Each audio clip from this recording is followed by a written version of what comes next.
From the Windows, Doors, and More Studios, your one-stop shop for all your kitchen and bath needs. The Pat Miller Program. Whoa, 92.3 FM and 1190 AM. Depend on it.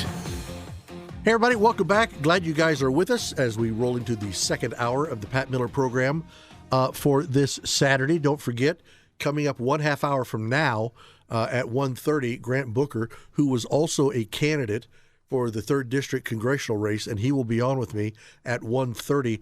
But let's talk about something different. This is, well, it's not political, but it is. It's political, but not by party. It's political by family and their ability to find what they need to get their home ahead and to help take care and grow their children. I want to talk to you about the no longer inclusive Scouts of America. I mean, the whole thing that we've heard the last few months, couple of years really, is that the Scouts, the Boy Scouts of America, really want to be more inclusive, which is what the mainstream media headlines are gushing about when the Boy Scouts of America announced earlier this week that it will soon change its official name from Boy Scouts of America to Scouting America. However, that name also seems to fall short of the left's goals. They're great big over-the-top utopian, angels singing goals. A scout is helpful. An active leader in a local troop with one Eagle Scout is big for a family. That's what's important. But I think maybe we need to have some suggestions for an even more inclusive name that rolls right off the tongue. Now, I don't put these together professionally. Sometimes you do. Sometimes it's important that these people that come out with things, the new Coke, right? See, I didn't do that. So what I want to do is I want to say maybe their new name, rather than Boy Scouts, or for that matter, rather than Girl Scouts, or even more than Scouting America. How about the AGMR AIBOIL? AGMRAIBOIL, the all-gender, multi-race, any identity beings of occupied indigenous land. How about that? In other words, you can't not qualify to be a scout. I mean, how about that? Can we look back? Okay, I was a scout. In fact, the last year where the Scouts had over 2 million members, was in 2018. Membership peaked in 1972. Yours truly was a senior in high school in 1972. Boy Scout membership in 1972 was just under 5 million. But what's happened since then? Scouting used to be the place where you went and you learned to go, and you had projects. You went out and you helped friends. You went out and you helped people that you knew and people that you didn't know. I remember one time we went out to a place in Brown County. There was a guy that we didn't know. Some people in our church knew them, and they were in desperate times because of deaths in the family and a very bad illness with one of their sons, who had been in a scouting troop in his area and neighborhood, and they were getting ready to lose their apple business. Well, it was kind of a big deal for them. So we went out, and there was a school bus full of us from our troop. There were about 40 of us. And we went out there to Brown County, and when we got there in the evening, we were going to start picking the next day. It was drizzly and rainy. The next day, it was still drizzly. And we got out there and we started picking, and we just kept picking. We kept picking until the weather changed because we wouldn't change what we were doing. And we just picked and picked and picked. Now, it wasn't only because of what our scout troop did. Don't let me paint a bad picture here. But what we did as a scout troop that weekend played so much into the lives of that one Brown County family, and it encouraged other groups so much that we were, we weren't all GMRAIBOIL. we were Boy Scouts of America. Young Boy Scouts wanting to become men.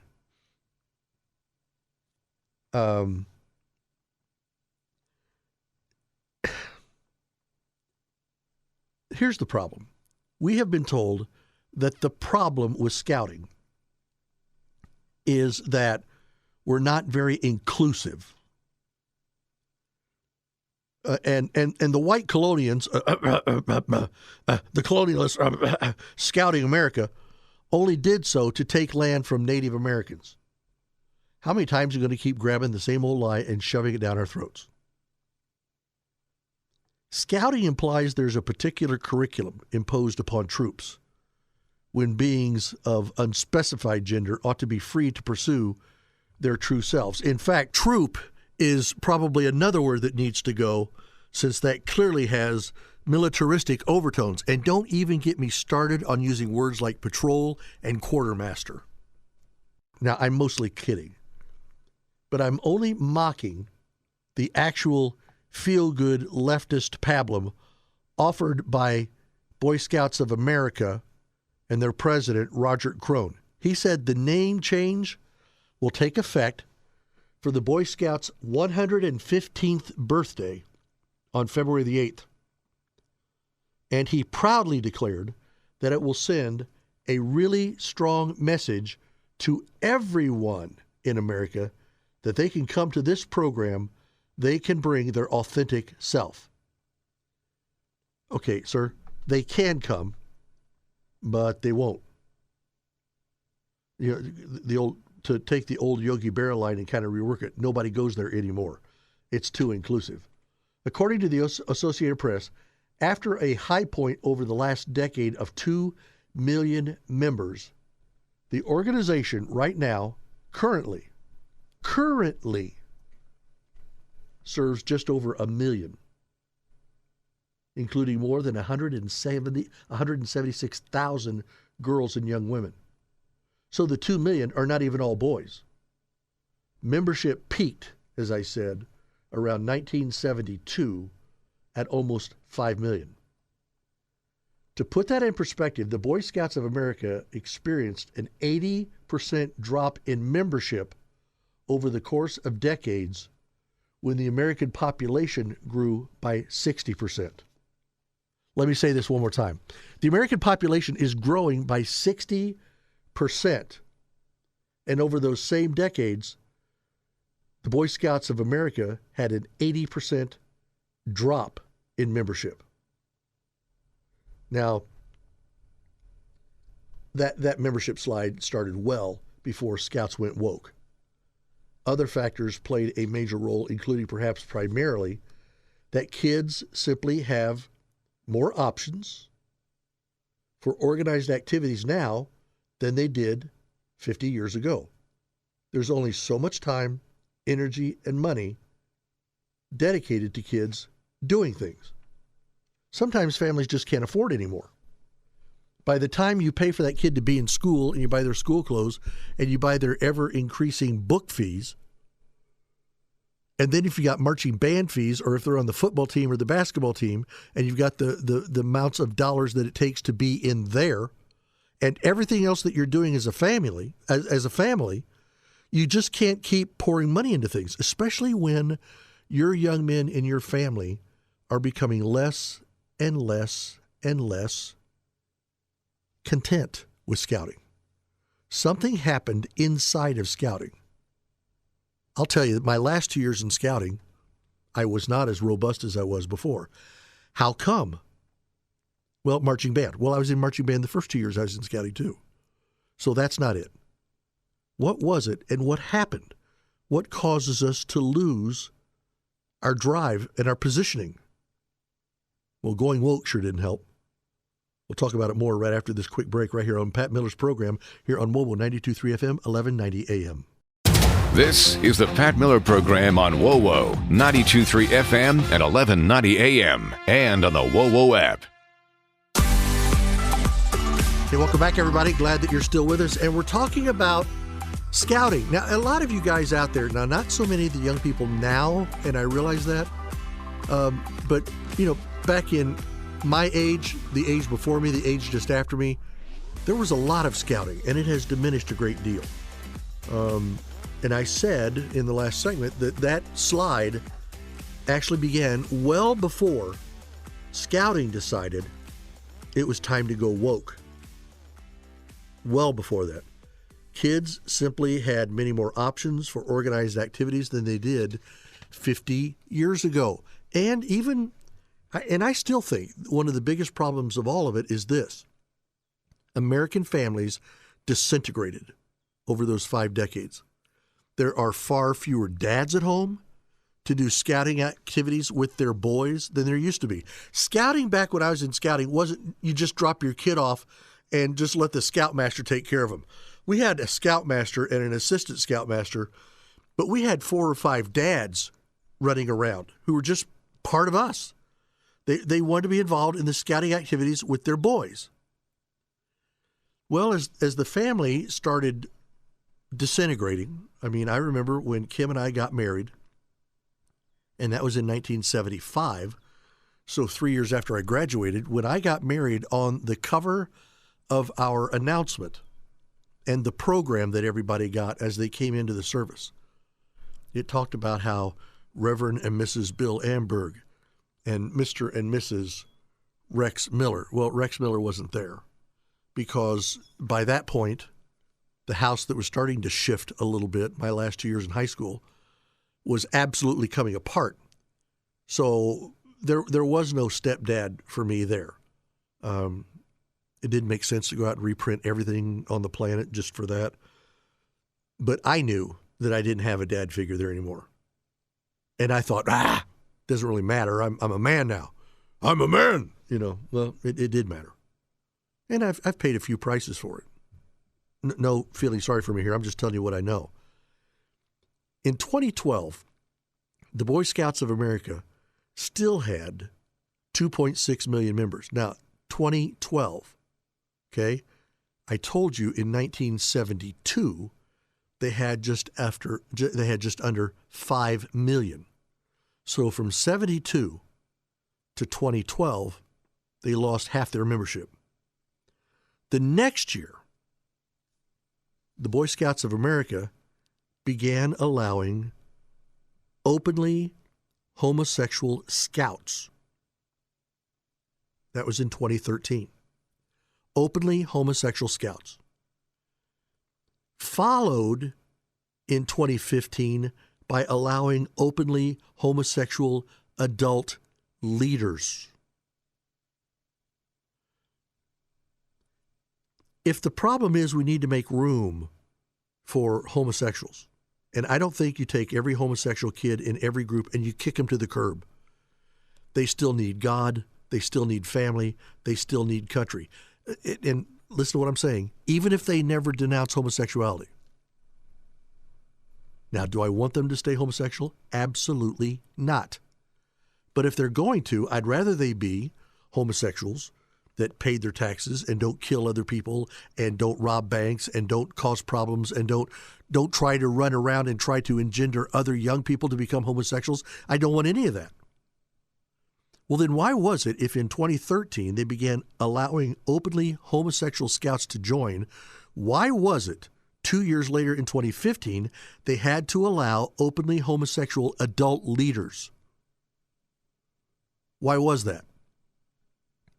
In 2017, the Boy Scouts of America announced it would begin allowing girls and girls in separate gender-specific groups by 2019, at which time it renamed its flagship Boy Scouts program to Scouts BSA. In other words, Scouts, Boy Scouts of America. Real genius branding there from the Department of Redundancy. We still don't know what we're doing.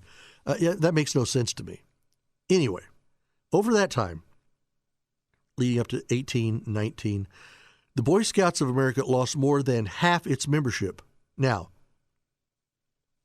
blame COVID if you want, but 2 things stand out as huge problems. First, while boys who are struggling with homosexuality may find that learning manly skills and having positive adult male influence to help them overcome gender confusion, pathology. That's a struggle? Homosexual men are precisely the demographic that causes the most peril. The BSA is working on a $2.46 billion settlement. $2.46 billion settlement with the more than 90,000 victims of sexual abuse over those years. Yes, the BSA now has a pretty robust youth protection training that is required of any adult who spends time leading or camping. But who do boys think committed sexual abuse against boys? Who do people think did that? It's in the name. You ready? Homosexual. So that's first. Second, allowing girls certainly sounds great to a lot of families who are disappointed with the lackluster Girl Scouts of the USA program, but adding girls totally changes the dynamics for boys. Simply encountering a bunch of girls at summer camp bonfires awakens a biological mess that wouldn't have otherwise been present. Boys will be boys. One leader said this, as an active leader since 2016, the good news is that I can tell you, with the exception of summer camp, these policy changes have had virtually no effect on our troop activities. We're a homeschool-focused all-troop, which is the one that they have here. All boys in this troop, led by solid Christian men, and we're an eagle-producing machine. We go camping almost every month. We do service projects in our community, and we work on badges routinely. The boys are enthusiastic and learning a ton of skills that will stick with them for life. That's why my family has stuck it out with them. That's the good news. But, the bad news is that we're having the darndest time recruiting new boys. What once was a vibrant troop, a joining Cub Scout pack. In fact, for the guy that wrote this one little piece that I had, they had 60 boys between their Cubs and their Boy Scouts, and it's dwindled down now to just 7 Boy Scouts, and they have no Cub pack at all. The program is excellent, one dad said, but I want nothing to do with the national organization. And can you really blame them? I mean, if the national organization is saying this is where gay men need to go. They need to go to Boy Scouts of America and take over some of the training and the grooming and the taking care of young men. No, that's not what they need. That's not what they need. They need a place where they can grow up, and I'm just going to say it, you're going to pop your cork. That's where they need to go, where they can grow up as fine young men in a heterosexual mindset. Nobody came in and forced the first group of homosexuals to become homosexual. They somehow did it on their own.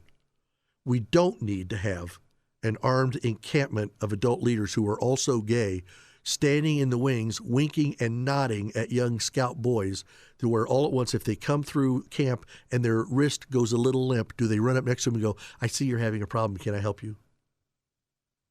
Now, I know some of you are way honked off. I don't care. I'm just telling you what I know. I'm just telling you what I know. And I'm telling you what tons of these scout guys have said, that this is the problem that's causing them a lot of difficulty throughout their troops and throughout their families. So a lot of difficult things there. Hey, coming up right here after the bottom of the hour, let's go back to the campaign for 3rd District. Grant Booker, who was one of the candidates for 3rd District. Grant comes up with me right after this break here at the bottom of the hour here on Pat Miller on WOWO 92.3 FM and on 1190 AM.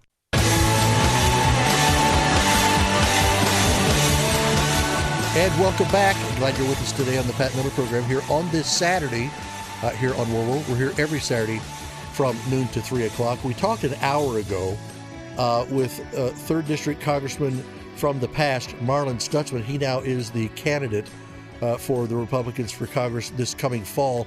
Somebody else that was on the ballot with him who did not end up being the candidate is Grant Booker. And let me welcome him to the program. Grant, good afternoon to you, sir. Welcome to the program. Good afternoon, Pat. Thanks for having me. Yeah, let me say this. This is going to sound like the weirdest way of saying this, and congratulations, not just on the fact that you didn't win, but congratulations on how you didn't win. I mean, I said to you just before we went on the air, I am so glad, all the way back at the breakfast meeting that we had down in Adams County, I am so glad that our paths crossed so that I got to know you to a certain extent. You, sir, are the epitome of a Christian individual. And some would say, well, yeah, but what kind of a candidate is he? I think that makes you a better candidate, don't you? Well, I certainly appreciate the compliments. And, yeah, I think having somebody with a moral compass is essential for any elected office. So, yes, I'd say so. Yeah. How old are you, Grant? I'm 34. Are you really? Okay, that's the other thing I hate about him. He's too stinking young. Okay, let me write that down. Well, you have to understand something. Next month, I turn 70. Okay, so I hurt in places now that I didn't even know I had places. So that's where I'm at. Grant, what did being on the campaign trail, what did it teach you about you, and what did it teach you about politics in Northeast Indiana? What did it teach me about me?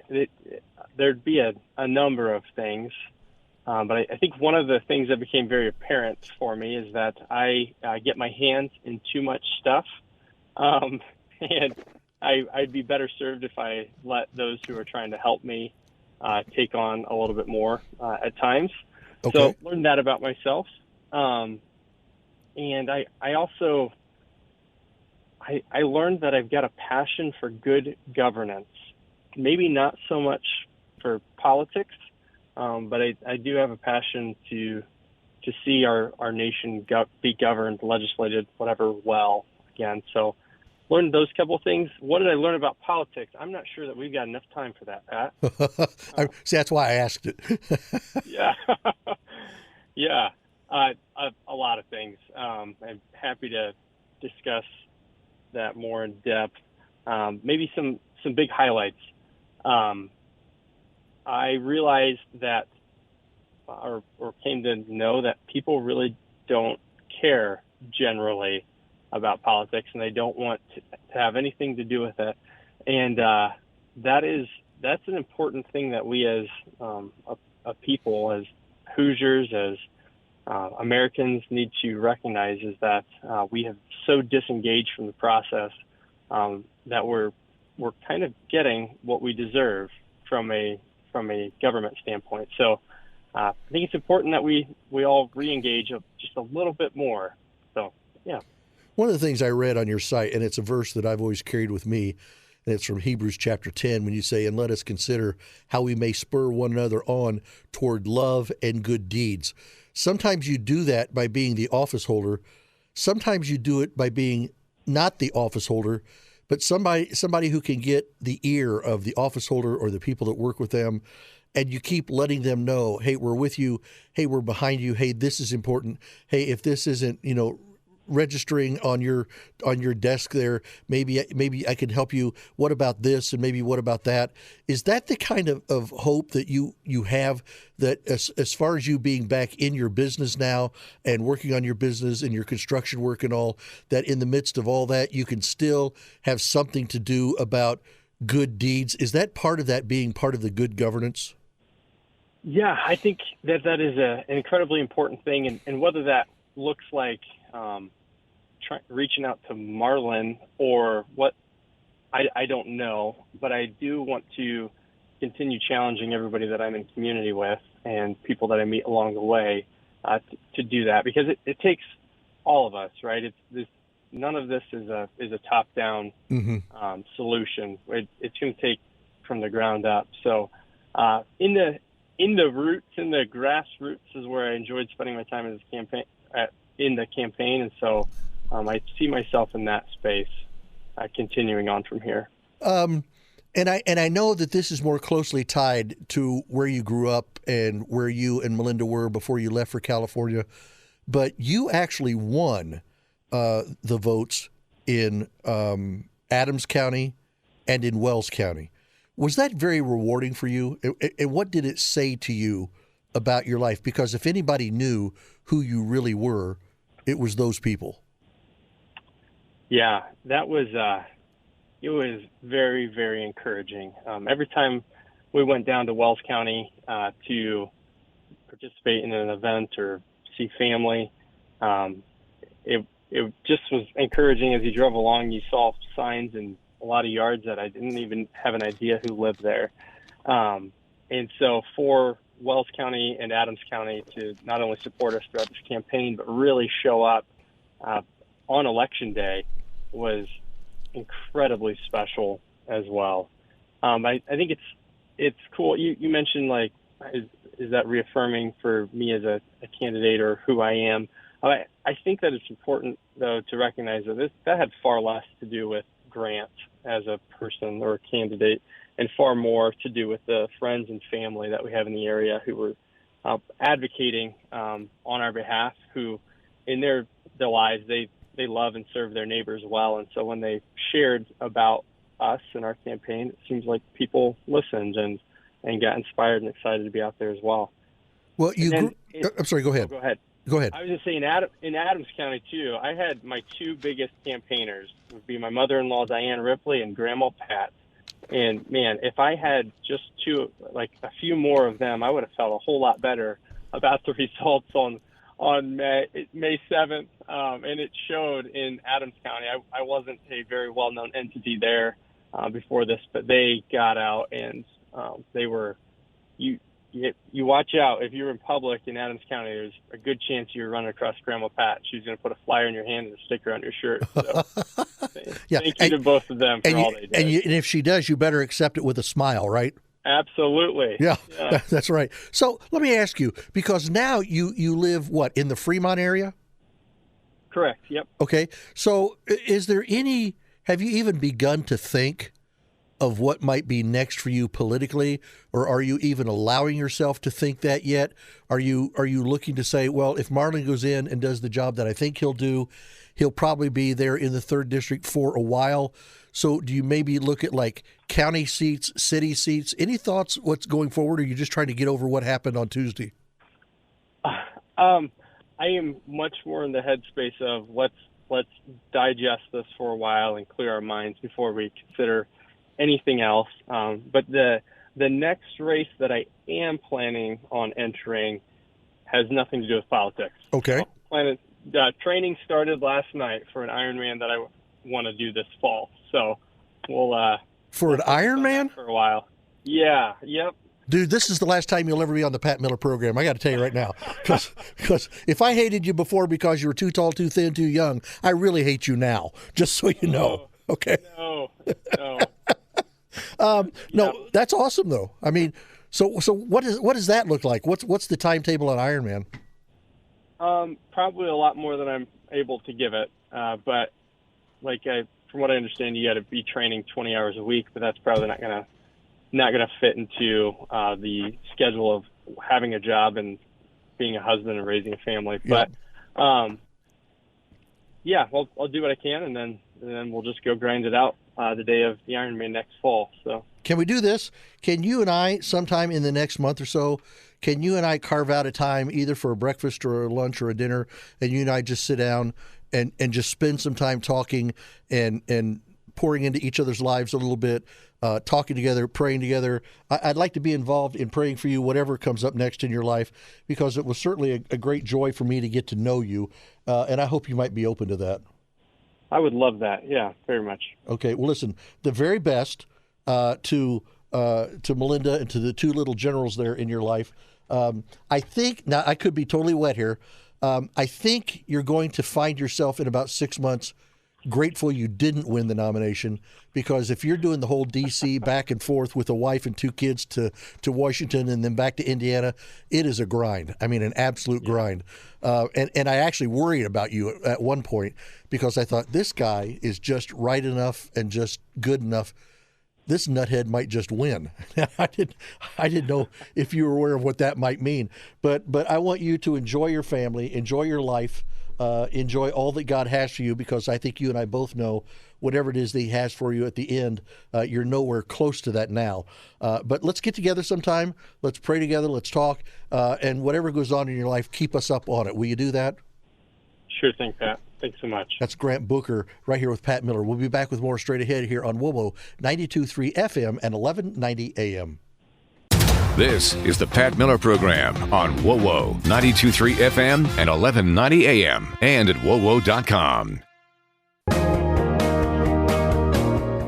Hi, everybody. Welcome back. Our last portion of the second hour of the program. We're rapidly going toward 2 o'clock, where we'll be ready for our top of the news at the top of the hour.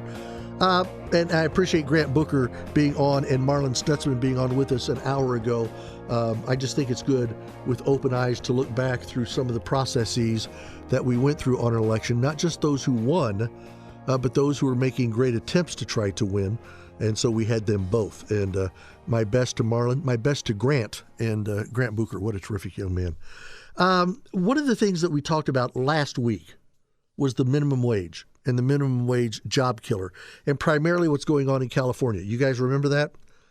Well, it's a harsh reality now for thousands of fast food workers in California, because they now find themselves not making less per hour. They find themselves making nothing because of the economically detrimental decision of the state's Democrats to raise the minimum wage to $20 an hour. Now, if you're making $14 an hour or $15 an hour, and all of what your governor comes along and says, well, I'll tell you what we're going to do for you. We're going to give you a raise, and you're instantly going to go to $20 an hour.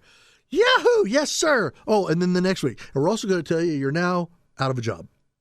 Leo Hanian, who's a economics professor at UCLA, found that roughly 9,500 jobs have been eliminated just in the short span of a few weeks since the minimum wage was raised. And he says this is just the beginning. He said more fast food job losses are coming as the new minimum wage took effect earlier this month. This includes losses at Pizza Hut and Round Table Pizza, which are in the process of firing nearly 1,300 delivery drivers.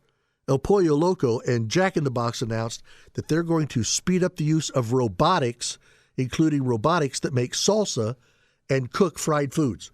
Why should I pay you 25, 35% more an hour to do it when sometimes you still get sick, and sometimes you call in sick, and sometimes you just blow off work that day because you have a date and all that? Why don't I just take the money? It's going to hurt at start, but why don't I pour some money into robotics and have machines that can do this stuff, who never call in sick, who never ask for a day off, who never wanted a raise, who never, all the stuff that we demand as individuals, as humans, and they don't want that. Now look, let me tell you something. I've talked about raising the minimum wage for the last 4 years of the Pat Miller program, the daily program and then the Saturday program. 4 years. This result was entirely predictable. Gavin Newsom, the governor of California, knew that. That's why, and you're not going to hear this anywhere else, so let me just tell you, that's why Gavin Newsom carved out a space for restaurants, no kidding, certain restaurants that bake their own bread. Now, that loophole benefits at least one restaurant owned by whom? Gavin Newsom. The Plump Jack Cafe in Olympic Valley. They recently had a job listing for $16 an hour because that restaurant is exempt from the new law. Why are they exempt? Because at the Lump Jack Cafe in Olympic Valley, owned by Gavin Newsom, they bake their own bread. That's a little handy, isn't it? I'm going to come up with this new thing because I love all of our kids. I want to make sure that they all can make what they need to make, and we're going to take care of them and all that. Well, unless you work for me at my restaurant. And then, look, this is not just the only thing that's happening here. Workers are not the only ones being hurt by this stupid minimum wage hike. Many small business owners have had to absolutely close up shop. One restaurant owner, Marco Campani, had to do so after 30 years in business. For a small business like ours, he said, it's costing us a few $1,000s to meet this new minimum wage, which is the highest in the country. It's really tough for us. In the west of in the heart of West Hollywood, which is where they're located, the impact of the minimum wage is increasingly stark. A staggering 85 businesses just in West Hollywood, 85 businesses have been forced to shut their doors. Often the workers here are fortunate enough to keep their jobs, have not seen much benefit from the wage hike. Why not? Because a recent study found 17% of workers in West Hollywood have had their hours cut. The trouble is, neither Gavin Newsom nor the Democrats who touted this wage increase will reconsider. For them, the blame for workers losing their jobs or having their hours cut goes to those greedy business owners, not the ones. How about the greedy business owner that's the governor of the state and has decided that raise in the minimum wage would go to every business owner but him? Legislating that something labor should cost a certain higher amount does not mean that it's worth that certain amount or that business can afford to pay it. California's minimum wage increase may also be partly to blame for the lower than expected national job numbers for April, which came in at 175,000 added when they had anticipated 240,000 added. Headline unemployment rate also rose to 3.9%. It's going up. Why? Why? Because they're losing their jobs. All of this is bad news, by the way, for Joe Biden, as the lousy economy remains the number one issue for voters. Try as he might, and his handlers might, and his friends in Congress might, try as they all might, the people aren't buying Biden's economic policies or his dishonest attempts to reframe them in attractive language. Unfortunately, Californians are learning the hard way how bad economic policy decisions make life that much more different. Many, I'll say conservatives, are simply leaving the state for greener pastures. Do you love California? Lived here all my life.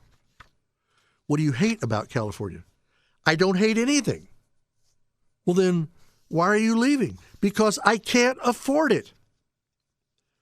If I could go to Texas, where it is still warm, like Southern California, or if I could go to Louisiana or Alabama or Florida and not put up with all this nonsense and keep all the prices of running my business lower, why would I stay here? Let's look at it this way. If my employment costs, what it costs me to have people here working for me, is at, let's just say, $1,500 a month. And simply because of this law, it's going to go to $2,000 a month. And so you multiply that by however many employees they have, and it's going to go up 25%. Why would you stay there? You're not going to be able to grow that business the way you always wanted to. Let's stop and think, shall we? More coming up right after the news. This is Pat Miller right here on WOWO 92.3 FM and 1190 AM.